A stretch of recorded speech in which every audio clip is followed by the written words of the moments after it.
bang.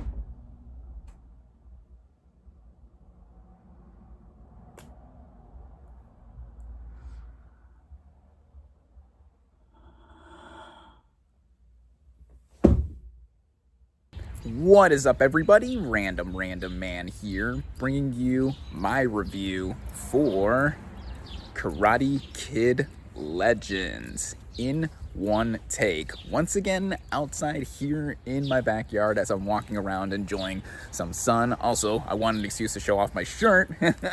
If you can't tell, this is a Taylor Swift shirt, as news broke yesterday that she has bought back all of the masters for her first 6 albums, so now she owns all of her music. So awesome, Swifties unite. But anyway, Taylor Swift is not the reason you clicked on this video.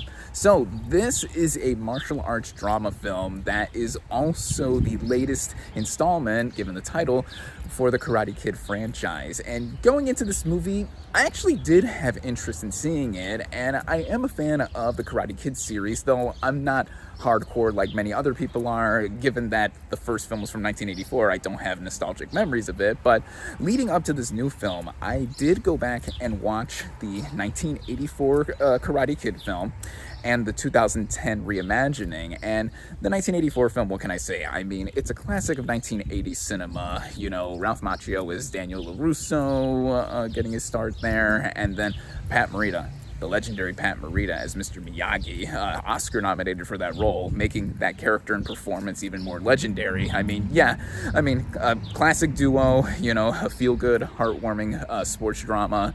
And then the 2010 Karate Kid film, starring Jaden Smith and Jackie Chan, I actually think is a bit underrated. Now, set aside the fact that it's not karate. I mean, I think the original title was The Kung Fu Kid, because I remember leading up to the film's release, like, they repeatedly say in the trailers, Kung Fu, Kung Fu. Kung Fu is different from karate. But setting aside that, I mean, reworking the formula into using Kung Fu and setting it in a different location, but still following different beats for the story, while also maintaining the feel of the original. Yeah, I'm a little surprised, you know, having seen both of those movies basically back to back, of how I think the 2010 film is a good modern update to it. So now we have an even more modern update of sorts, which this film is now tying both of those movies together and such, because originally they were in different continuities, but now that we have the return of 2 big main characters from the franchise's past while introducing a new character, all this is coming together, and that is what had me interested to see what was going to be done with this latest entry in the series. And starting out with the cast and their performances, we have Jackie Chan returning as Mr. Han from the 2010 film. First off, legend. I mean, master, sensei, whatever. I mean, he's just... who doesn't love Jackie Chan? Jackie Chan is the man. And we see him as Mr. Han again here. He now has his own school where he's training kids in martial arts and stuff. And his screen time here, you know, he's always great to see. You know, he more plays up his skills as a martial artist, but also some acting chops here and there. He really showed off his dramatic acting chops in the 2010 film, especially with one emotional scene. So, like, you know, him, always great to see him. I mean, what a class act, as I always say, with people like him. And then I want to mention the lead of the film. So we have Ben Wong as Lee, so technically the new Karate Kid here. Now, his character is actually the great nephew to Mr. Han, as we see both of them begin in Beijing, China, before Lee moves with his mom, played by Ming-Na, always great to see her, to New York City, and that is basically where the plot gets sets off. Wong, I think, is a star, and I think with what he does here, he's a likable lead.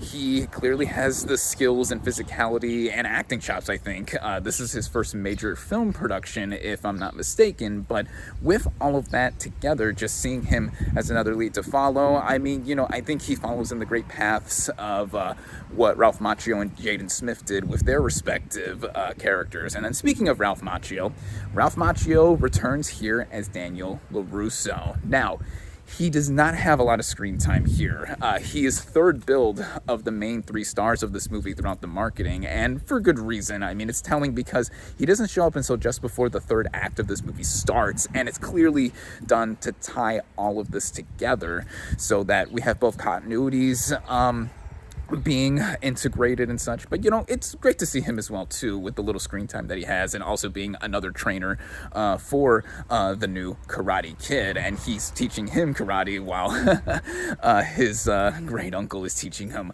kung fu, or reinforcing it to him. And in speaking of reintegrating the story and all this stuff, so going into the writing, the story here basically follows the new Karate Kid, Lee. He is originally from Beijing, China, and he moves with his mom, who's a doctor, to New York City, and kind of like how we've seen with the past movies, he has trouble fitting in, and also his mom tells him not to fight, even though he knows kung fu pretty well, but she has her reasons. I mean, it's revealed later on in the film. And the big thing with this movie is that it is super formulaic. I mean, it is super familiar, with how it does follow beats from the past 2 films. And it's not just all that standing out to me from having watched the 1984 film and 2010 films back to back before seeing this one. I mean, you can tell just from how scenes are set up and also executed. We have a love interest here played by Sadie Stanley, who before was best known as the live-action Kim Possible from Disney Channel. I liked her a lot, though, as her character Mia. She had great chemistry with Wong, and seeing them together. Her dad is played by Joshua Jackson. He's the owner of this pizzeria and is a former boxing champion. And with me mentioning those characters, that is where the new stuff that I thought was the most interesting was put into play here with Karate Kid Legends. As with Lee meeting Victor, the owner of this pizzeria, he basically teaches him how to fend off loan sharks that he owes a bunch of money to. And that was interesting, twisting of the tables here, turning of the tables to where a younger character is training the older character, and seeing how their relationship forms and all that, and just progressing the story there. A good chunk of the first part of this movie is dedicated to that plot line. But then after that, we do see how Mr. Han does eventually come to New York, and then eventually Daniel LaRusso, they both get integrated to the story here. And I think the last third or so has it be rushed. I mean, it gets into things real quickly, because it's not just Lee having a new love interest here trying to fit in and stuff. He confronts a bully or an adversary of sorts, and so you can technically say there are 2 villains of this movie: the loan shark that Victor owes a bunch of money to, and then of course the guy who our main character has to eventually fight in a tournament across the 5 boroughs of New York. And yeah, I mean, that's the big thing that is holding this movie down, and that you see everything coming. It's predictable. It follows a specific path. It follows a structure to how we see it all play out. But in comparison, in the way it flows, I do think it has a handle and a grasp as to what it is doing well. And it moves by quickly, and I do mean very quickly, because the movie has a pretty efficient running time at about an hour and a half. Having rewatched the 1984 and 2010 films, I mean, it's the shortest of the 3. The 1984 film is about 2 hours. The 2010 film teeters on 2.5, and then this is only an hour and a half. And I think with how it is framed, and just how the direction does go, and how it does focus on scenes, and we're going to see how characters have arcs and development, yeah, it moves along, I think, well as a movie like this could do.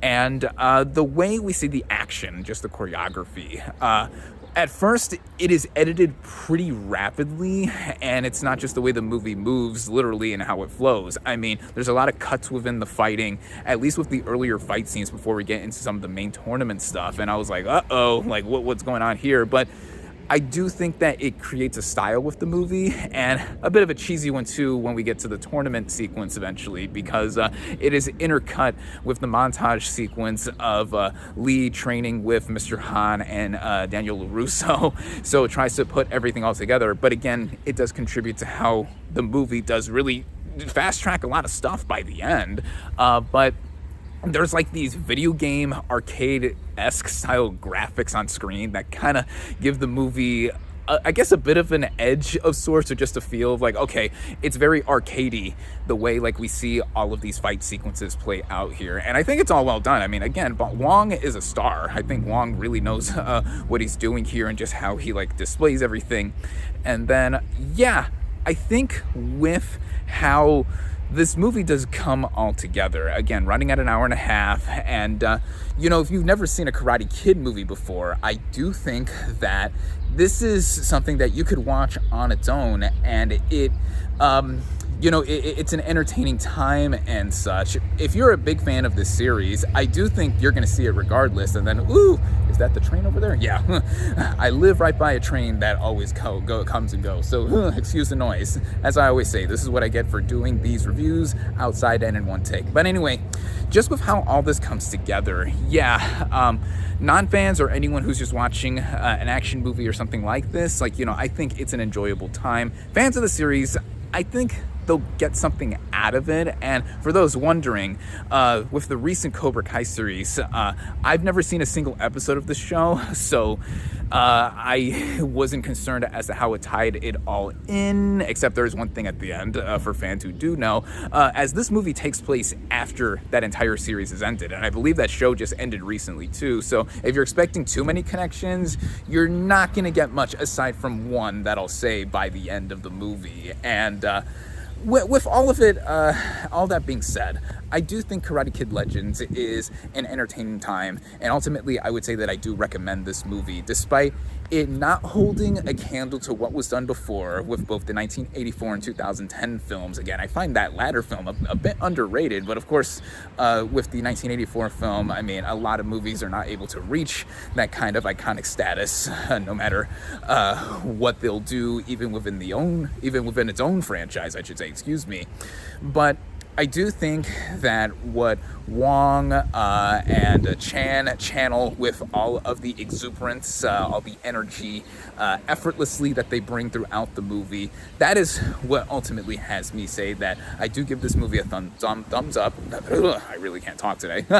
I do give this movie a thumbs up for that, and I do think it's a good film, and compared to how other movies follow in terms of like kind of being legacy sequels or just being trying to revamp the franchise, I do think this is one of the better efforts out there, and I do think it has a sense of what makes the spirit of the franchise work, and something I think has a bit of detailing for everyone to take away from, on top of just being a well-made movie overall, I think. So with all of that being said, my final verdict for Karate Kid Legends is 3.5 out of 5 stars.